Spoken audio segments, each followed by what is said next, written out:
मुझे कॉल आ गई है वापडा के दफ्तर से, बीबी एक बार ना आप आओ। इन्होंने बिल मेरा रख लिया तो शाम को कॉल आ गई, बीबी मैंने तुम्हें देखा, हजारों औरतें देखी है, उसमें से आप मुझे अच्छी लगी हो। ये कहानी है एक मजबूर माँ की जिसका शौहर बिस्तरे मर्ग पर था और घर में मासूम बच्चे फाकों पर मजबूर थे।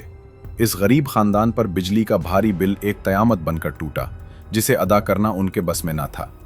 जब ये खातून मदद की उम्मीद लिए लाहौर के सरकारी महकमे लेस्को पहुंची तो उसे क्या मालूम था कि वहां इंसानियत नहीं बल्कि एक दरिंदा उसका इंतजार कर रहा है।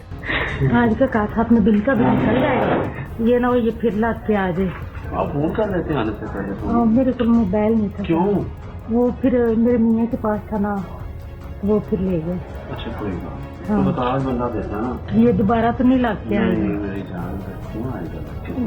क्योंकि देखें पहले महीने भी आपको पता नहीं आता वादा। कमर्शियल सुपरिंटेंडेंट ताहिर, जिसे अवाम की खिदमत के लिए तैनात किया गया था, उसने इस खातून की मजबूरी को अपनी हवस का जरिया बना लिया। उसने जानबूझकर बुलों में रद्दोबदल किया ताकि ये मजबूर औरत बार बार उसके दफ्तर आए। फिर एक दिन उसने मदद के बदले ऐसी शर्मनाक फरमाइश कर दी जिसने ममता के पैरों तले से जमीन निकाल दी। इस दरिंदे ने उसे नए कपड़ों और जूतों का लालच दिया और जबरदस्ती अपनी गाड़ी में बिठाकर एक गेस्ट हाउस की तरफ ले जाने लगा। मेरी जान मैंने सुन लो ना, मेरा कसम से लिबर्टी मैंने घर वालों के लिए भी लेने हैं, आपके लिए भी लेने हैं। मैं आपको ऐसी प्यारियां जूतियां 2 ला के दूंगा, कपड़े भी ला के दूंगा, आपने परेशान नहीं होना। आप मेरी हैं, मैं आपका। जी जी हाँ। बिल का इशू कोई नहीं है, मेरी जान बिल हो जाएगा, बिल वो मेरा बिल है। बच्चे भूखे बैठे होते थे, घर में खाना तक नहीं होता था, तो इतनी टेंशन में होती थी मैं। जी ये सड़क कितनी, एक बार मिलेंगे 2 बार या कितनी देर? हर दफा मिलेंगे, जितनी दफा मेरा दिल करेगा। वो खातून रो रो कर उसे वास्ते देती रही, अपने बीमार शौहर की दहाई दी, अपने भूखे बच्चों का जिक्र किया, लेकिन उस बदबख्त अफसर के दिल पर जमी हवस की बर्फ न पिघली। इसने इंतहाई ढटाई से कहा कि एक बार मिल लोगी तो बार बार मिलने को दिल चाहेगा। आपसे दिल अच्छा है, बिल की क्या बात। मैं एक बात आपको बता दूं, मैं ये बात करता नहीं होता। जब आपने एक दफा मिल लिया ना मुझसे, तो फिर आपका हफ्ते बाद खुद दिल किया करेगा मुझसे मिलने।